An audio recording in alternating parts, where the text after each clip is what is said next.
Les deux meilleurs conseils marketing que m'a partagé une chamane. Salut, c'est Alex et dans cette vidéo, j'ai à cœur de te partager les deux meilleurs conseils marketing à la fois simples et puissants que tu peux appliquer dès à présent dans ton marketing, dans ta communication, dans ta prise de parole pour gagner en fluidité et gagner en crédibilité et gagner en connexion avec ton audience. Parce que peut-être qu'aujourd'hui, tu n'oses pas prendre la parole tout simplement en ligne, quelle que soit la plateforme, quel que soit le média, parce que tu ne sais pas exactement comment te positionner, tu ne sais pas quel ton prendre, peut-être que tu as peur de mal faire, peut-être que tu as peur de ne pas bien faire, de ne pas suivre ce que tu vois ailleurs comme solution, comme alternative, comme conseil, et du coup ça te bloque, tu n'es pas à l'aise, tu n'es pas fluide, et forcément par voie de conséquence, il n'y a pas de connexion avec ton audience, il n'y a personne qui vient spontanément te contacter ou commenter tes prises de parole en disant qu'effectivement ça leur a parlé et qu'ils adhèrent complètement à ton contenu. Ça coince et tu dis que en fait, la création de contenu, c'est clairement pas un bon moyen pour attirer des clients, et dans ce cas, tu te retrouves coincé parce que forcément, si tu ne prends pas la parole, tu ne peux pas partager ton message, tu ne peux pas créer de connexion et tu ne peux pas, in fine, trouver des personnes qui sont sensibles à la fois à ce que tu dégages et à la fois à la solution que tu proposes. Donc, par rapport à ça, le premier conseil qu'une chamane m'a partagé hier dimanche lors d'un live sur mon groupe Facebook, c'est de se mettre à la place de ta personne, de ton client idéal. Tout simplement. Peut-être que tu l'as déjà entendu, peut-être que tu dis « oui, ça je sais ça ». Ok, est-ce que tu le sais? Est-ce que tu le sais bien? Est-ce que c'est intégré? Est-ce que tu l'as réellement appliqué? Et qu'est-ce que ça veut dire, tout ça conseil? Tout simplement se mettre à la place de son audience, de son client idéal. C'est ok, si je suis à sa place, je me mets à sa place, donc j'ai telle problématique, donc qu'est-ce que j'aurais envie d'entendre? Quel contenu me ferait du bien? Quel contenu m'aiderait à avancer sur cette problématique? Me donnerait des éléments pour le dépasser et passer à l'étape supérieure. Et ça, c'est d'autant plus facile si toi, tu es ton avatar qui a avancé sur sa problématique. Tu es ton client idéal au niveau supérieur, un peu comme dans un jeu vidéo. Si ce n'est pas le cas, c'est ton rôle en tant que coach, que thérapeute, qu'entrepreneur. Ton rôle, c'est vraiment de faire ce travail de recherche parce qu'il est primordial. Et si tu ne sais pas à qui tu parles, on en revient encore une fois aux bases, mais parce qu'il n'y a que les bases qui comptent. Le reste, après, c'est quelque part accessoire.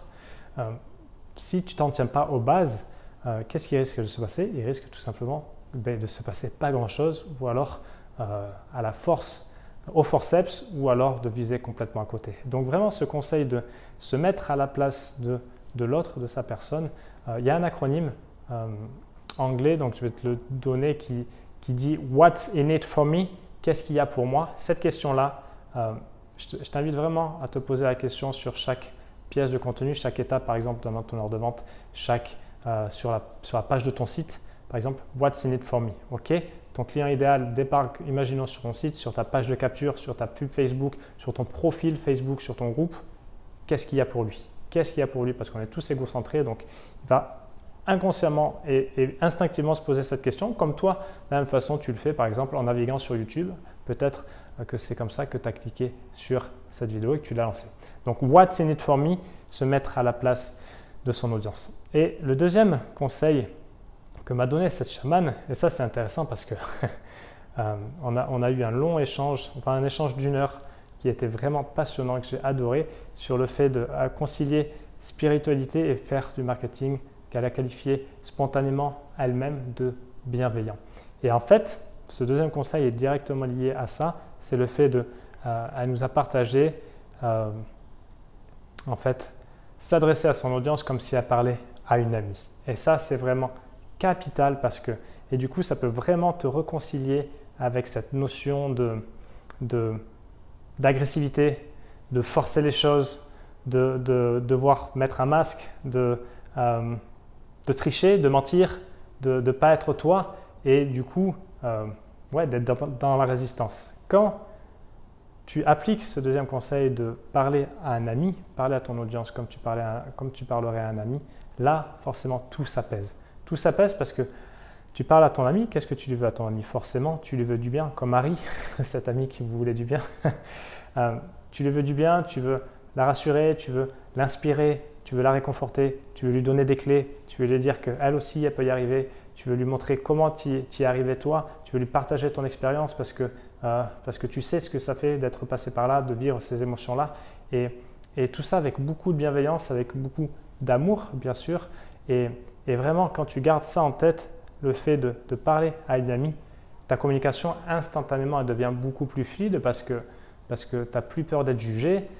Et si tu as peur d'être jugé par un ami, alors ça veut dire que ce n'est pas réellement un ami. Donc, si tu as ce genre de réflexion, je t'invite peut-être à revoir la nature de tes amitiés. En tout cas, voilà, quand tu parles à un ami, tu sais que y a cette notion de confiance qui est mise et qui permet vraiment de créer encore une fois cette connexion, de passer à un autre niveau dans l'échange en fait, entre ce que toi tu donnes, ce que eux reçoivent et inversement ce que eux te donnent et ce que toi tu reçois, tu vois, parce que c'est toujours un équilibre entre donner et recevoir. Donc vraiment, ça sera tout pour cette vidéo qui est à la fois courte mais j'ai envie de croire puissante avec ces deux conseils qui ont permis à cette chamane de développer son activité, de bien en vivre et surtout d'avoir un marketing bienveillant, intègre.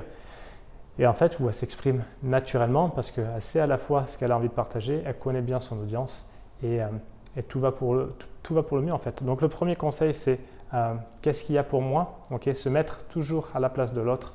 Et ça, cette notion quelque part, parce que c'est une notion d'empathie, elle est présente partout et idéalement, on veut qu'elle soit présente partout et bien sûr aussi dans tes actions marketing. Donc, se mettre à la place de son audience, what's in it for me, et lui parler comme tu parlerais à un ami pour ajouter cette touche personnelle que tu as, cette vibration, et qui fera que en face, ça résonnera, ça fera écho et ça vibrera au même niveau, de façon à ce qu'il y ait une réelle connexion